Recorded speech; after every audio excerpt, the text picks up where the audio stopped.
All right, Vox. Hey, I wanted to give a really quick update on Jamel, right? So you guys have been giving to him faithfully, supporting him, which has been absolutely amazing. And I wanted to share with you an impact that it's made because we are able to support him, and the church that he goes to in Colombia is able to distribute that and help him. This Sunday, for the very first time, his entire family came to church. Can we celebrate that? That's huge. That like this kid's life is being transformed, and now it's transforming his family. Amazing. Okay, let me just say this. This is going to get really heavy really fast, okay? It is. Tonight, I feel like I'm just going to jump in pretty quick. And I want to talk about one of the most difficult things that Jesus ever said, which is kind of hard. That's a pretty tough way to start your night. Like if you were expecting, like, hey, end of school year, things are slowing down. I'm about to slap you with, I think, one of the hardest things Jesus ever said, okay? So, but here's the deal. Before we get there, there's a song that I really love right now, and I have been trying so hard for literally like a month and a half to work it into a Vox message, and so it kind of works tonight. And so here's the deal. I'm gonna play a little bit of it for you real quick, but this is honestly, it's a song that I have on repeat right now. It's called Rob Hell by Indie Tribe. So real quick, this is just a quick little piece, but pay attention to what they say real fast. Not gonna see you playing with God's name. Don't even type that. It's It's a get back type beat. Get your lick back type beat. Don't just sit back type beat. This is not Rob Bell. We about to rob hell. Okay, now here's the deal. Some of y'all are like, I thought you listened to like jazz or something, and I do. But I also listen to Indie Tribe singing about Rob Bell robbing hell. And here's the deal.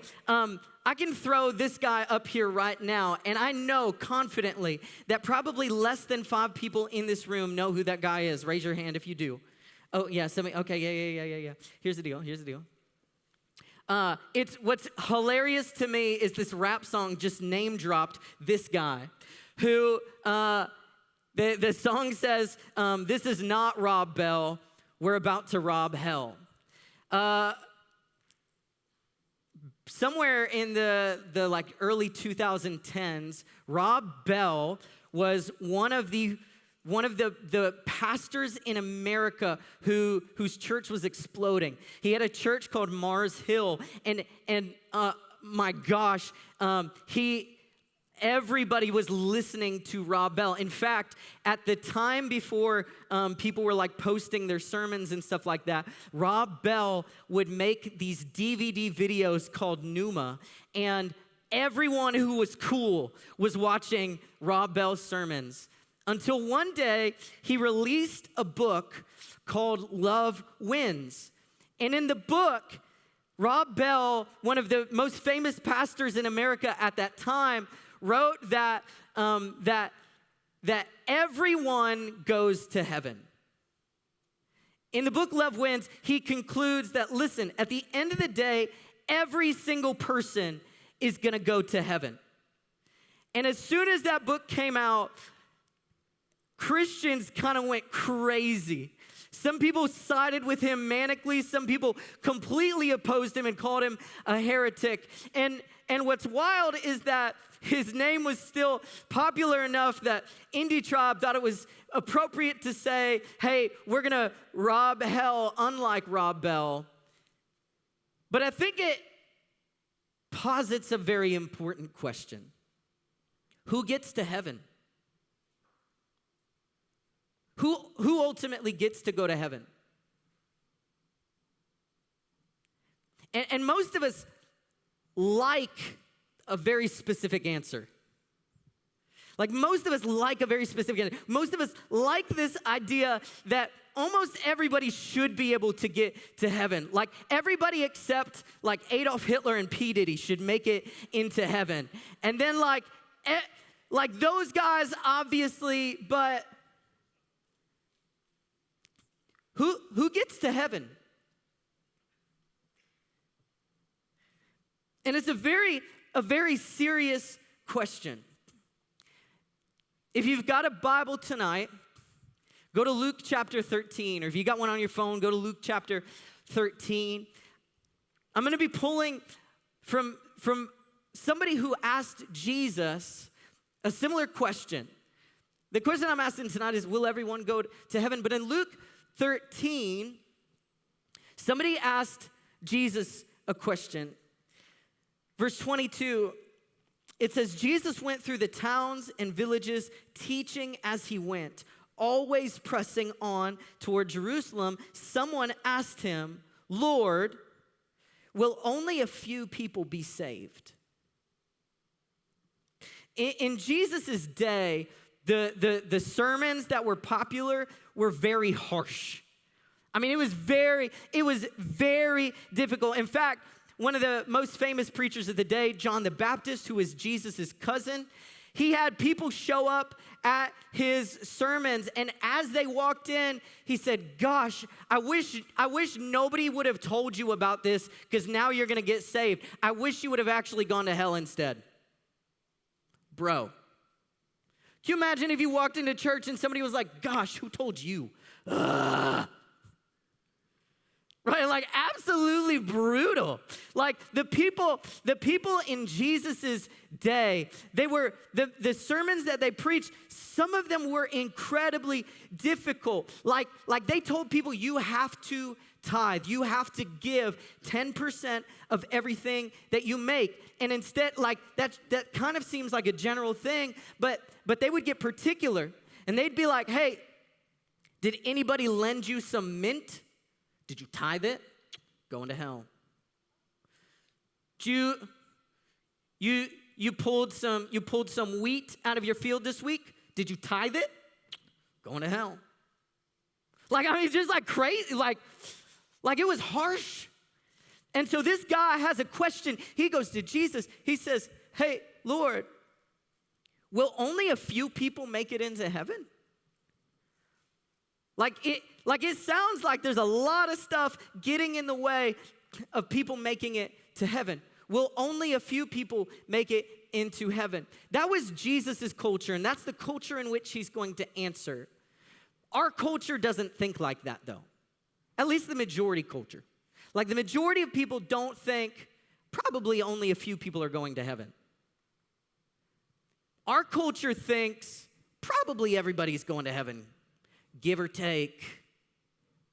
Diddy, right? Like that's the piece. We've got these extreme views,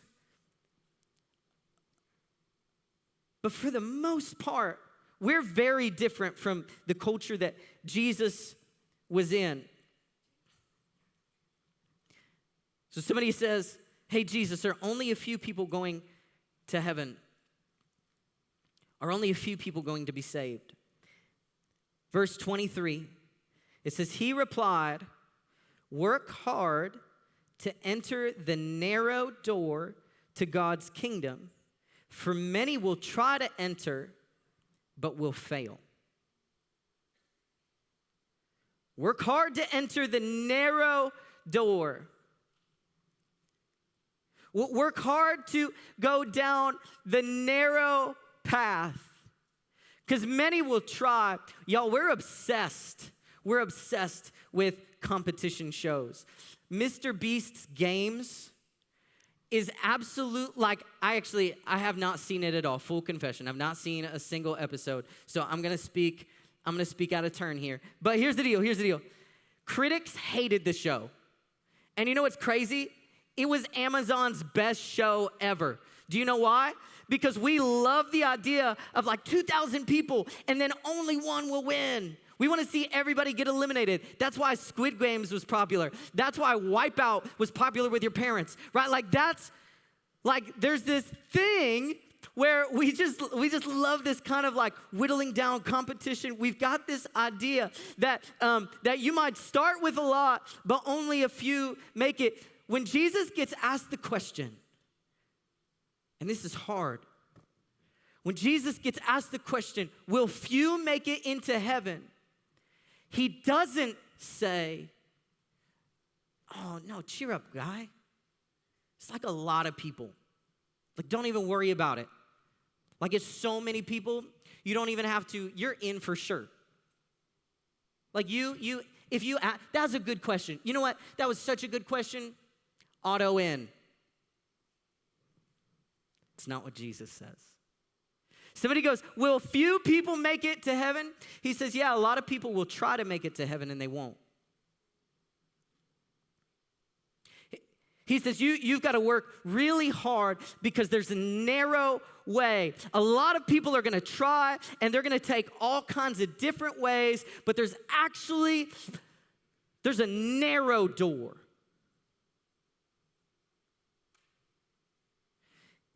Who makes it into heaven? Here's what Jesus says. Those who work hard do. He says, work hard to enter the narrow door. There's a really like popular thing and a belief, and I think it's going to get more popular. That's partially why I'm preaching this tonight, because I think it's popular now. I think it's going to get more popular. I think what's going to get more popular is that more and more people are going to be like, it's cool to be Christian, and it's okay. Like, I'm Christian, I just kind of have my own views, and I'm Christian, but I have my own beliefs, and I'm Christian, but I do Christianity my own way, and I'm Christian, but I don't really vibe with all the things that you tell me. I'm Christian, but I kind of do this. And Jesus goes, Because a lot of us want an easy Christianity. We want an easy faith. We want something handed to us. We want to be able to show up and just be like, hey, I got it. When I got it, when I want it, I'll get it. If I don't want it, don't push it on me. That's not how Jesus says it works. He says those who work hard. I imagine some of y'all have worked hard for stuff. Y'all, guess what? Today, I woke up, there was no running water in my house. That's a dark day. I woke up with so many plans this morning. I woke up and I was like, all right, I'm gonna get up, I'm gonna read my Bible, I'm gonna make coffee, I'm gonna work out, I'm gonna get some stuff finished for the house, and then I'm gonna get to work, and I'm gonna do all these things. And I went this morning, I woke up, and I went to wash my hands, no water comes out. I'm like, oh no, no water for my coffee. No. Go outside. Listen, I spent about 4 hours today fixing my well to get water. Do you know what's crazy though? I feel so good about that. Like, I feel so good. I'm gonna be honest. Beginning of the day, I was pretty angry. But when I plugged everything in, clicked that pressure switch on, and water went, I just went, when you work hard at something and you succeed at something, you feel good. Here's the deal. Jesus does not invite you to something easy. He says, work hard.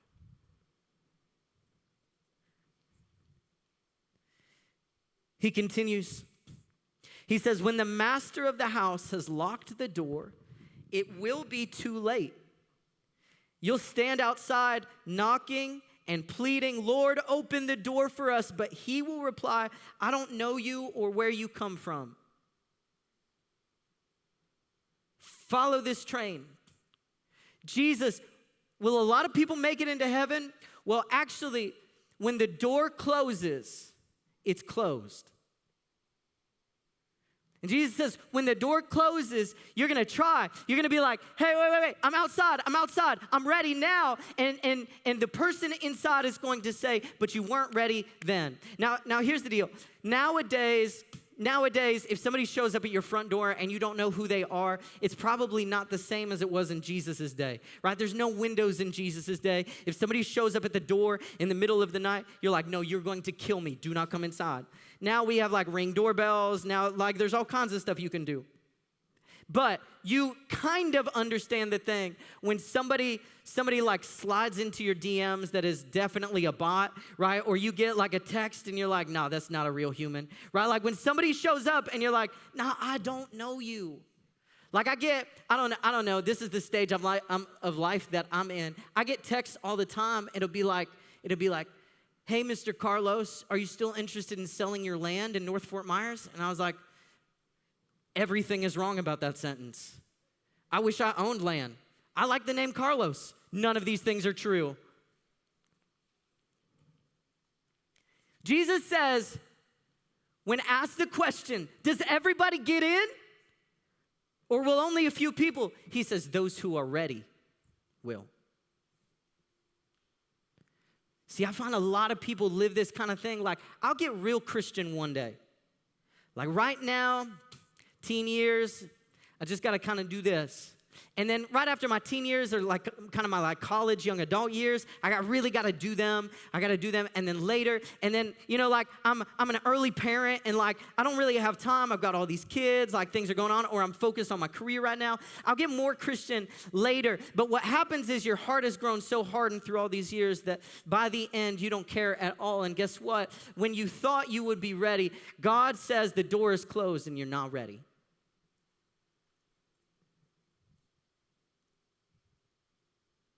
Jesus, will a lot of people make it into heaven? Well, if you don't make it through the door in time, the door will close.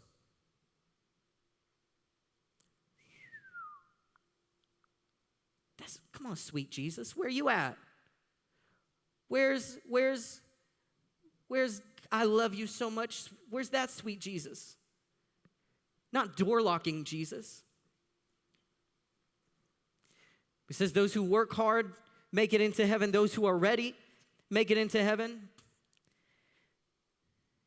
Then he says this, verse 26. People will be standing outside the door and they'll say, but we ate and we drank with you and we heard your preaching. You taught in our streets. And he'll reply, I tell you, I don't know you or where you come from. Get away from me, all you who do evil.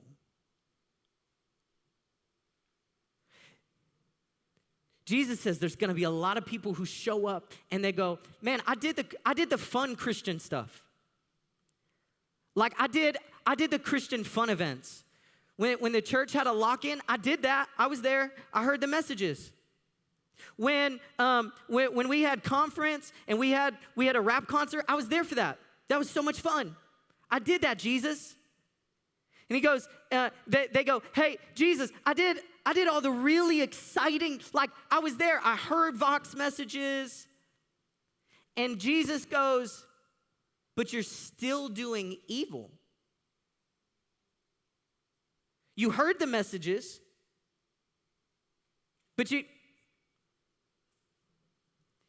partied. You were part of the fun, but you weren't serious.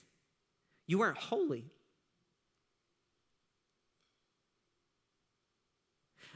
I imagine this guy came to Jesus and he goes, Jesus, will only a few people be saved? And what he's really hoping is that Jesus kind of flips this because he's a God of love.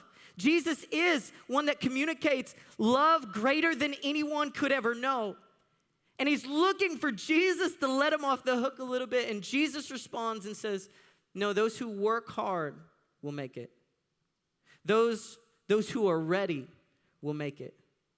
Those who live holy. That's heavy. And I know it's red carpet night. And I know that it's fun. And I know that it's exciting. And in fact, in a little bit, we are going to have a party and a celebration. And we've got food for you. And we've got all kinds of fun things. But before we get there, I think the red carpet is a perfect illustration of something. See, the red carpet is a narrow thing, and not everybody chooses to walk on it. And the red carpet is very much like when Jesus said that there was a narrow road. Right before us tonight, we've got this reminder that the way of Jesus is narrow. Now, here's the thing that Jesus does. Because if I'm honest, if the only ones that can make it to heaven are those who work really hard, those who are always ready, and those who are perfectly holy, I don't make it either. Like the reality is that I'm not perfectly holy. There are definitely moments where I don't feel like working hard. There are definitely moments where I don't feel ready.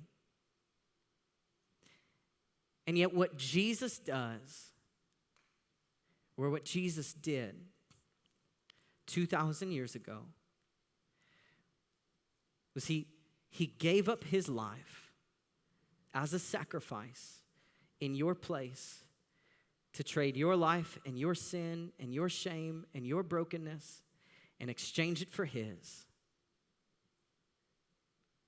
And I think a red carpet is this really perfect illustration that Jesus, by his own life, lays out a way for you to follow. Vox, I know this is really heavy, but I think it's really important that you understand something.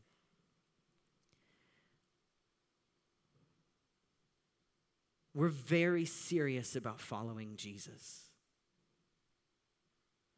Following Jesus is the most serious thing that I could ever communicate to you. And what's incredibly important is a choice that you have to make to give your life over to Jesus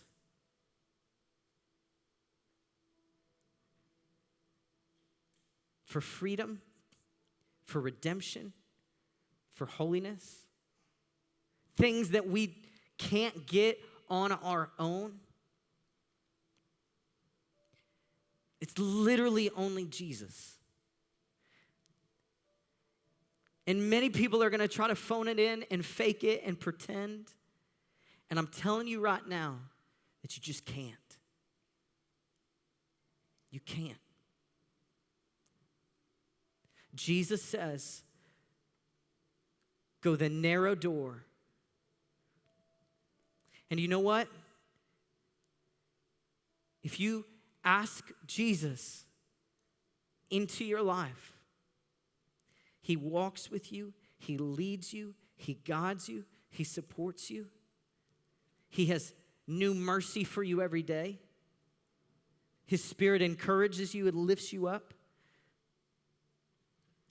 But if you choose to do it your own way, you might think this way feels good. But it's not the right way.